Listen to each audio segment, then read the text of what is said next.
Mendoan, menyatu dalam doa dan renungan. Dari Katedral Kristus Raja Purwokerto, Selasa, 29 Desember 2020 bersama saya, Romo Giovanni Dodi Kurnianto. Saudara-saudari yang terkasih, salam sehat berkah dalam. Mari kita renungkan sabda Tuhan dari Injil Lukas, bab 2 ayat 22 sampai 35. Kita siapkan hati kita untuk mendengarkan sabda Tuhan. Dalam nama Bapa dan Putra dan Roh Kudus. Amin. Tuhan bersamamu dan bersama rohmu. Inilah Injil Yesus Kristus menurut Lukas. Dimuliakanlah Tuhan.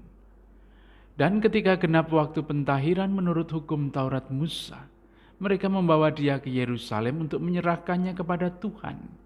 Seperti ada tertulis dalam hukum Tuhan, semua anak laki-laki sulung harus dikuduskan bagi Allah. Dan untuk mempersembahkan kurban menurut apa yang difirmankan dalam hukum Tuhan, yaitu sepasang burung tekukur atau 2 ekor anak burung merpati, adalah di Yerusalem seorang bernama Simeon. Ia seorang yang benar dan saleh, yang menantikan penghiburan bagi Israel. Roh Kudus ada di atasnya, dan kepadanya telah dinyatakan oleh Roh Kudus bahwa ia tidak akan mati sebelum ia melihat Mesias, yaitu Dia yang diurapi Tuhan. Ia datang ke bait Allah oleh Roh Kudus ketika Yesus anak itu dibawa oleh orang tuanya untuk melakukan kepadanya apa yang ditentukan hukum Taurat. Ia menyambut anak itu dan menatangnya sambil memuji Allah, katanya, "Sekarang Tuhan, biarkanlah hamba-Mu ini pergi dalam damai sejahtera, sesuai dengan firman-Nya. Sebab mataku telah melihat keselamatan yang daripadamu, yang telah Engkau sediakan di hadapan segala bangsa, yaitu terang yang menjadi pernyataan bagi bangsa-bangsa lain dan menjadi kemuliaan bagi umat-Mu Israel." Dan bapak serta ibunya amat heran akan segala apa yang dikatakan tentang dia. Lalu Simeon memberkati mereka dan berkata kepada Maria ibu anak itu, "Sesungguhnya anak ini ditentukan untuk menjatuhkan dan membangkitkan banyak orang di Israel, dan untuk menjadi suatu tanda yang menimbulkan perbantahan. Dan suatu pedang akan menembus jiwamu sendiri, supaya menjadi nyata pikiran hati banyak orang." Demikianlah Injil Tuhan. Terpujilah Kristus. Bukankah kita sering mengukur berkat secara kuantitas? Misalnya, banyak anak, banyak rezeki.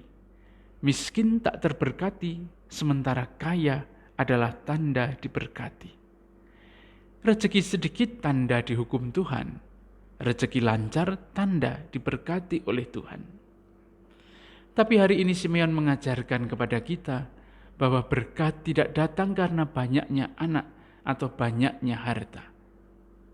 Dikatakan di dalam Injil, Simeon menyambut anak itu dan menatangnya sambil memuji Allah, katanya, "Sekarang Tuhan, biarkanlah hamba-Mu ini pergi dalam damai sejahtera, sesuai dengan firman-Mu, sebab mataku telah melihat keselamatan yang daripadamu."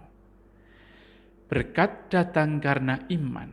Karena iman kita bisa merasakan kehadiran Yesus dalam hidup kita, dan itulah berkat. Marilah berdoa. Tuhan, terima kasih karena kami boleh belajar dari Simeon, bahwa berkat datang bukan karena kuantitas, melainkan karena kualitas iman. Tuhan bersamamu dan bersama rohmu. Semoga kita semua, orang-orang yang kita doakan hari ini, keluarga kita, sanak saudara kita dimanapun mereka berada, dan seluruh aktivitas kita hari ini diberkati oleh Allah yang Maha Kuasa, Bapa, Putra, dan Roh Kudus. Amin. Selamat beraktivitas, Tuhan memberkati. Salam mendoan.